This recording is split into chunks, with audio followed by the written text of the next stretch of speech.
En su momento le decía yo que como esto ya básicamente tiene un par de semanas de estar funcionando, que si podíamos tocarlo de alguna manera, tal vez no completamente, de discutir los 13 artículos porque son bastante extensos, pero en ese sentido tratar de generar una discusión o plática y tomar algunos puntos importantes.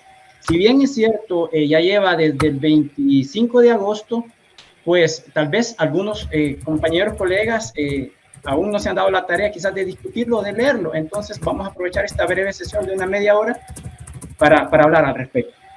Si bien es cierto, los 13 artículos que tiene la ley especial son amplios, queda en nuestra tarea ir a leerlos, porque hay aspectos que me parecen importantes, sobre todo tener en cuenta que cuando hablamos de amnistía, de entrada, vemos que es un perdón completo, a veces lo tomamos así, ¿verdad? Entonces, sobre todo tener cuidado de que amnistía no significa perdón y olvido, como dicen. No, hay que tener cuidado en algunos aspectos claves, sobre todo cuando el ingeniero mencionaba de que hay que dar una buena asesoría a nuestros clientes, en el caso de los que somos consultores o en la parte de los que son subordinados también, para ver en qué punto aplica y en qué punto no aplica. Creo que es lo más importante de esta breve plática que vamos a tener, porque no podemos inferir que es parejo para todos. Cada situación es una casuística diferente y puede ser que para lo que para mí aplique, lo que para lo que otro no aplique. Dependerá de la instancia en que me encuentre o de la omisión que haya tenido. Dicho esto, pues vamos a ver la parte 1, unos aspectos relevantes, y en la parte 2, algunos comentarios. Como primer punto, esta es una ley especial y transitoria que dispone facilidades para el cumplimiento voluntario de obligaciones tributarias y aduaneras, comúnmente conocida como amnistía. El decreto es el 478, de fecha 24 de agosto del 2022, en materia de Hacienda y Presupuesto, el cual fue publicado el 24 de agosto del 2022 en el Diario Oficial 157, tomo 436. Sin embargo, la publicación material toma efecto a partir ya del 25.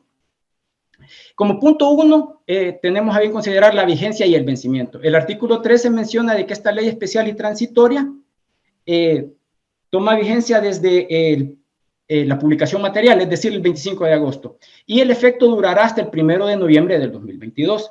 Es importante acá ver que, si bien es cierto, está quedando cerca de todo el mes de octubre y lo que resta de septiembre, no atenernos, no generar una expectativa de que lo van a prorrogar. Entonces, como recomendación sería tomarnos el tiempo para ver los estatus fiscales de los clientes y ver en qué medida podemos aprovecharlo. Y no esperar al último momento a ver si dan alguna prórroga o algo por el estilo. Aquí está la publicación del Diario Oficial, tomo 436, y aquí en esta parte ve el decreto 478, que es la ley especial. Teniendo claro la vigencia y la fecha de vencimiento, ya nos podemos programar a ver qué situación podemos solventar. Ahora bien, como punto número 2, vamos a hablar de los beneficiarios y los tributos a que aplica. Como les mencionaba al principio, son 13 artículos, son bastante extensos. De alguna manera, se ha tomado como de referencia la última amnistía, que fue me parece, de diciembre de 2021, por ahí, si mal no recuerdo. Entonces, tiene bastante similitud, es decir, si nos abocamos a esa en su momento, tenemos alguna experiencia. Sin embargo, hay un artículo por ahí que me llamó la atención, que ya se los voy a mostrar más adelante, que tiene un beneficio adicional. Ahora bien, en el caso de los beneficiarios, el artículo 1 de la ley especial menciona que los sujetos pasivos de los tributos administrados, ya sean personas naturales o jurídicas, y los demás obligados por la Dirección General de Impuestos Internos y la Dirección General de Aduana. Es decir, que aplica a los impuestos administrados por estas entidades. No aplica, por ejemplo, para el FOVIAL, el COTRANS, el impuesto al turismo, porque eso ya depende de otras instancias legales, no lo administran ni la DGI ni la DGA. Entonces, no quedan dentro del convenio de esta ley especial. Es tener claro estos dos aspectos que son los que enmarca, ¿verdad?, el artículo. Y el plazo o periodo a ejercicio que va a tomar en cuenta serían para las declaraciones mensuales de julio hacia atrás y para las declaraciones de renta del ejercicio 2021 hacia atrás. Es decir, en el caso de las declaraciones mensuales, las que vencieron el 18 de agosto. ¿Por qué? Porque recordemos que de los 10 días hábiles del vencimiento de julio hasta agosto, y en el caso de la renta, pues el ejercicio 21. En la siguiente lámina hablamos un poco de los periodos o ejercicios. ¿Por qué? Porque hay que tener también claro y no confiarnos en que el periodo, ejercicio, es lo mismo. Aquí es importante diferenciar que el ejercicio de imposición abarca todo el año. Según el artículo 13 de la Ley del Impuesto sobre la Renta, es un periodo completo. Y un periodo de imposición puede ser un tiempo menor. Se me viene a la mente casos de disolución de sociedades, casos de fallecimiento de personas naturales también. Entonces ahí estamos hablando de un periodo de imposición que puede ser menor al ejercicio de imposición. Ahora bien, en cuanto al periodo tributario, pues la ley del IVA en el artículo 93 habla de que es un mes calendario. Entonces es de tener en cuenta ahí esas dos normativas para saber distinguir cuándo aplica el periodo y cuándo el ejercicio. Ahora bien, como el punto número 3, hablar de los deberes de los beneficiarios. En el artículo 3 de la ley especial menciona que la presentación de declaraciones omisas con o sin tributo a pago, así como corregir aquellas que posean saldos incorrectos a favor del sujeto pasivo, presentando declaraciones modificatorias con pago o reflejando disminución del remanente o excedente declarado. Este artículo es bien amplio, ahí tiene toda la casuística, la desarrolla una por una, pero en términos, digamos, principales es de tener claro lo que el legislador busca. Lógicamente es poner a disposición para que los contribuyentes regularicen su situación tributaria, pero también para que entren más fondos a las arcas del Estado, ¿verdad? Ese es también un objetivo que se persigue. En ese sentido, hace mención de que va orientado a favor del sujeto pasivo, pero siempre y cuando éste no vaya, digamos, a modificar para reclamarse más el remanente. Es decir, le da el derecho o la opción de presentar modificando, siempre y cuando esa declaración que en su momento la hizo original tenga un remanente mayor por A o B motivo, error contable, duplicación de facturas, duplicación de créditos fiscales, por el motivo que sea. Ok, te interrumpo ahí un ratito, Hugo. ¿Podés poner unos ejemplos de esto? ¿Qué casos podrían ser? Vaya, por ejemplo, si tenemos una declaración donde de IVA, por ejemplo, que tenemos un remanente, voy a hablar de números, unos $200,000 de remanente, pero ya haciendo la revisión puntual y a conciencia, digo, no, estos créditos fiscales no son atribuibles, este crédito fiscal lo metí duplicado, o sea, no procede, por ejemplo. Entonces, me da opción de presentar la modificación, reflejando una disminución del remanente o excedente declarado. Es decir, como hacer un mea culpa, ¿verdad? Y decir, sí, me equivoqué, pero este remanente de $200,000 no me compete, entonces lo voy a modificar y voy a disminuir el remanente. Pero no para los casos, es decir, voy a aumentarlo, porque aquí el punto de la ley es clara, pues presentación de declaraciones omisas, o sea, que no se hayan presentado, o sin tributo a pago, es decir, de que, si bien es cierto, se presenta, tiene movimiento, pero no genera pago. Puede darse ese caso, así como corregir aquellas que poseen saldos incorrectos. Aquí va orientada la disposición. Excelente, Hugo, excelente. Nos queda claro. Okay. Ahora bien, en el punto número 4, surge la duda, ¿en qué etapas deben encontrarse los sujetos beneficiarios? También ahí la normativa menciona 8 o 9 etapas, me parece, en que el sujeto beneficiario debe de encontrarse. Menciona inicialmente que no haya sido fiscalizado sin fiscalizar, es decir, que por voluntad él tenga la disposición de presentar y acogerse al decreto, no necesariamente de que me estén fiscalizando, ¿verdad? O sea, simple y sencillamente que haya presentado las declaraciones, pero me aboco para poder hacer la corrección.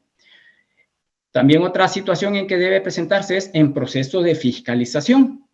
Es decir, que si ya está en una etapa, llámese tribunal, llámese el Tribunal de Apelaciones o también el contencioso administrativo, ¿verdad?, de la Corte. En etapa de audiencia y apertura a pruebas. En proceso de tasación, es decir, ya me tasaron y ya me cuantificaron cuánto es el monto. También otra parte que menciona ahí es en plazo para presentar recurso o demanda ante el TAI o las salas de la Corte Suprema de Justicia. Previamente deberá de asistir parcialmente al tribunal o instancia correspondiente presentando un escrito. ¿Qué quiere decir con esto y por qué lo he subrayado con amarillo?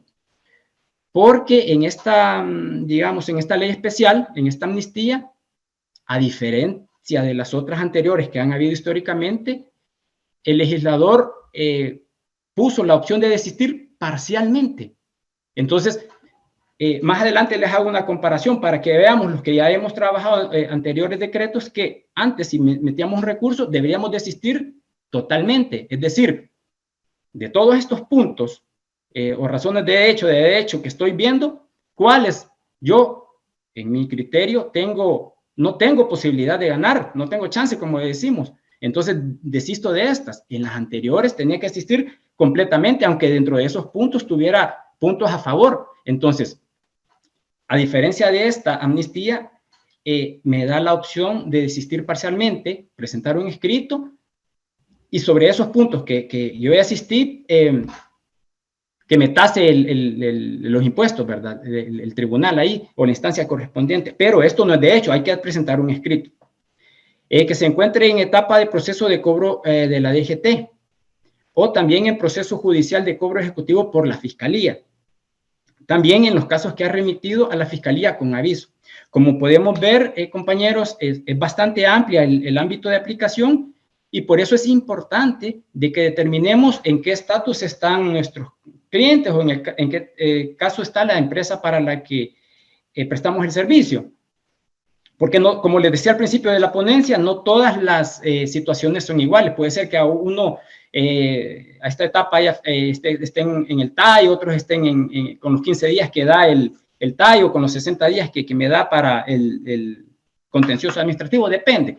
No vamos a entrar en materia de los plazos ahorita, puntualmente, de la etapa de los juicios contenciosos administrativos, porque digamos, nos tardaríamos mucho, pero sí es tener en cuenta de que siempre hay 15 días, ¿verdad?, después que notifican, para pronunciarnos ante el TAI, o en el caso si ya está en la etapa siguiente, estamos hablando de los 60 días del contencioso administrativo. Ahí va a depender de cada caso. O, en su defecto, que no me hayan fiscalizado ni me hayan notificado, ¿verdad?, que no haya una deuda líquida, firme y exigible. Este punto de las deudas líquidas, firmes y exigibles también es de tenerlo bien claro, porque creo que desde mi punto de vista depende de ahí, de identificar en qué etapa estoy. Por eso es importante ver si ahorita mi deuda ya es firme y líquida, me puedan dispensar, dice la normativa, intereses, recargos o multas. Intereses y multas orientados a la Dirección General de Impuestos Internos, y recargos a los de aduana, ¿verdad?, que aplica más en esos casos. Pero tenemos que tener bien clara la situación de nuestro estatus para poder ver y no alegrarnos, como les decía al principio. ¿Me van a perdonar todo? No, depende de cada caso. Entonces, ahí tendríamos que tomar en cuenta eso. Claro, eso es importante lo que decís, Hugo, para que a la hora que asesoremos al cliente no le estemos dando falsas esperanzas de algo que no aplica para la amnistía, ¿no? Sí, es correcto, ingeniero, porque a veces solo vimos amnistía y nos vemos la fecha en que se vence y empezamos a presentar, y puede ser que en algunos casos no aplique por las situaciones que ya mencioné anteriormente. Claro, adelante, Hugo, adelante. Ahora bien, siempre dentro del punto 4, ¿en qué etapas están los sujetos beneficiados? Traigo a bien mencionar la parte del decreto, del último, en este caso sería el 173 del 10 de diciembre del 2021, donde en el literal K del artículo 3 hablaba de un desistimiento total. Aquí dice, miren, se lo voy a leer, entre otras literales, el K dice que se hayan interpuesto recursos administrativos acción contenciosa administrativa o amparo constitucional y estos se encuentren en trámite. Para este efecto, deberán desistir totalmente ante el tribunal o instancia que está conociendo el caso y presentar la prueba petición de realizar el pago cuando solicite el pago a plazo, ¿verdad? Entonces, ahora bien, en el 478 de agosto ya menciona que es en el literal K, que es un desistimiento parcial, que hayan interpuesto recursos administrativos similar ahí arriba en el contencioso administrativo, un amparo, en garantía del derecho de impugnación que todos nos asiste. Los contribuyentes también podrán desistir parcialmente, debiendo detallar en el escrito de desistimiento los montos del reparo y el impuesto de disminución de saldo a favor que corresponde sobre los puntos de los cuales se desisten, lo que les mencionaba. La administración tributaria emitirá mandamiento de pago respectivo sobre el monto del impuesto a pagar respecto a dichos puntos, los que gozarán de todos los beneficios de esta ley. Entonces, viéndolo desde un punto de vista, digamos, que ya estamos en lo último, es bueno esta parte porque lo han dejado parcial, pues no me amarran, no me ponen una camisa de fuerza, es decir, o perdés todo o te abocás, ¿verdad? Entonces, veo yo como una ventaja. Ahora bien, como punto 5, les mencionaba un concepto de la parte de la deuda líquida, firme y exigible, que es la que nos va a dar como la llave para ver la casuística de cada situación, ¿verdad? Entonces, la liquidez significa que la deuda ha sido determinada y previamente verificada y cuantificada, es decir, es la primera instancia que todos tenemos cuando presentamos una declaración, presentación y pago. Menciono esto porque ustedes perfectamente saben de que en el caso de la declaración de renta, podemos presentarla antes del vencimiento, que es abril, y después pagar. Pero en el caso del IVA, pago a cuenta u otros impuestos de esa que se presentan mensual, por ejemplo, ustedes saben que la presentan, la suben en línea, pero media vez no la pagan, se da como no presentada, pues. Entonces, tiene relación con la parte de los periodos que les mencioné ahí por el punto 2, ¿verdad? Entonces, ahora bien, si ya tenemos la liquidez, es decir, yo presenté la declaración de renta y hay un monto cuantificable, verificable, eso se puede decir que es líquido, es la primera instancia. Ahora, firmeza se configura cuando, perdón, ahí la escritura se me fue cunando, cuando las resoluciones no son recurridas en el plazo legal o cuando se ha resuelto la impugnación en una instancia superior, ¿verdad? Es decir, lo que les mencionaba también de la instancia del tribunal o de la instancia del contencioso administrativo. Ahora bien, si es la tercera característica exigible, si esa deuda se vuelve exigible a partir del día siguiente en que finalice el plazo legal para pagarla. Ahí sí, si ya me dijeron hasta aquí tiene, no hay vuelta de hoja y al día siguiente ya se activa ese plazo, entonces ya se vuelve líquida, firme y exigible. Entonces, en ese sentido, tenemos que ver en qué situación nos encontramos y no confundir estos conceptos, porque dependerá de esto tal cual nos podamos abocar, ¿verdad? Ahora bien, ampliando la parte de esto de la firmeza y la exigibilidad, las deudas tributarias adquieren firmeza y exigibilidad si el contribuyente no paga dentro de los plazos legales establecidos para ello, de acuerdo a las siguientes etapas. Etapa administrativa, que es cuando el contribuyente recibe una notificación de la DGII en la que se le determina un impuesto o multa tributaria a pagar y no hace uso del recurso de apelación y no paga en el plazo respectivo. Etapa de apelación es cuando el contribuyente hace uso del recurso de apelación ante el Tribunal de Apelaciones de los Impuestos Internos y de Aduanas, ¿tal? Y este es resuelto a favor de la DGI en todo o en parte y no interpone demanda contenciosa administrativa y no paga en el plazo legal respectivo. Y etapa contenciosa administrativa cuando el contribuyente interpone demanda ante la Sala Contenciosa Administrativa de la Corte Suprema de Justicia y esta es declarada a favor de la DGII y del TAI y el contribuyente no procede a efectuar el pago dentro del plazo legal correspondiente. Es decir, la parte esta ya se vuelve exigible. Entonces, en ese caso, estimados, pues es donde ya definitivamente no hay más que hacer, más que pagar. Entonces, aquí les muestro, visto los 5 puntos, digamos, más importantes desde nuestro punto de vista, el contenido de toda la ley. Los invito a que si no lo hemos hecho, la podamos leer detenidamente. Los 13 artículos, básicamente, no duplica, pero sí replica la parte acá de la Dirección de Impuestos Internos en el 3, con todos los beneficios, a la parte de la Dirección de Aduana aquí en el 4. Y ahí van todas las casuísticas, ¿verdad? Cuándo me va a perdonar multas, cuándo me va a perdonar intereses, cuándo me va a perdonar otros recargos. Otro punto importante también es el pago a plazo. Nos podemos abocar y nos va a dar derecho siempre a pedir pago a plazo, a diferencia de la renta ordinaria, ¿verdad? Que son 6 cuotas, esta nos da 9, incluyendo el 10% de la primera cuota, que sería como la prima, quedando las restantes 8 para pedir el pago a plazo.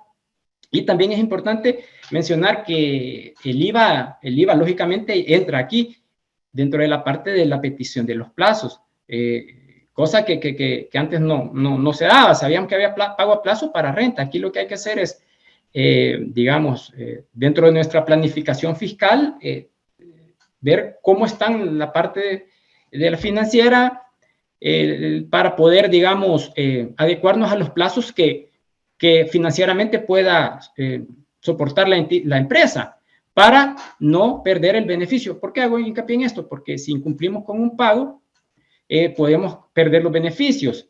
Ahora bien, hay muchas empresas a las que asesoramos, ¿verdad? o que prestamos servicio, que también están en trámites de licitaciones, sistema bancario, o va a comprar o vender un bien, ¿verdad? Que se va por la ley del impuesto a la transferencia de bienes raíces, ¿verdad? Y ustedes bien saben que a veces necesitamos solvencia. Por ahí también la ley menciona la parte de que no nos van a extender la solvencia como tal, pero sí nos van a extender, tal como lo dice el artículo 219 del Código Tributario, una autorización que hace a la veces de solvencia, pero que da a entender que hay un acuerdo de pago y para que la empresa pueda, digamos, hacer sus operaciones empresariales y no quedar amarrado. No he pagado, no me dan solvencia. No. Ahí también el artículo, la ley especial contempla la parte del 219, que es la emisión de la autorización. Siempre y cuando, pues, también no perdamos y respetemos los plazos. Como les mencionaba, el 3 para la DGI, el 4 para rentas, para aduanas, la parte de los beneficios fiscales, las disposiciones comunes.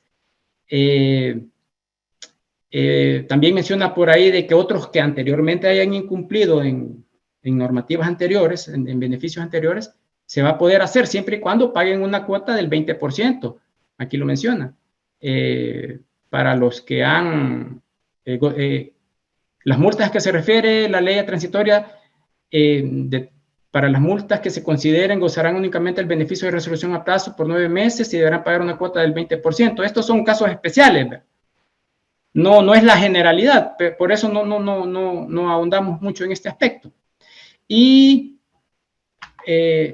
pasando a la presentación, básicamente ahí cumplimos un poco el tiempo estipulado, ¿verdad? Y vamos a ver qué podemos comentar. Excelente. Al respecto, ¿verdad? Reitero, esto es bastante, hay toda casuística, bien amplio, pues, pero queremos dejarle como la espinita para que tomen en cuenta y vean si pueden, digamos, optar o asesorar a quien corresponda para que se aboque a los beneficios antes del 1 de noviembre. Excelente, gracias Hugo, buenísimo. Nos despedimos aquí, nos vemos próximo miércoles, siempre a las 8:30 con un nuevo tema relacionado siempre a la contabilidad y al ámbito de la profesión contable. Así que los espero, no se lo pierdan y recuerden, aquellos que tengan interés en el taller, escríbanos, contáctenos con nosotros ahí a través de WhatsApp, a través de correo, a través del Messenger, para que puedan aplicar el descuento si están interesados. Bien, me despido, eso es todo. Pasen buenas noches, cuídense mucho, nos vemos próximo miércoles. Hasta luego, den like y compartan, por favor. Hasta luego.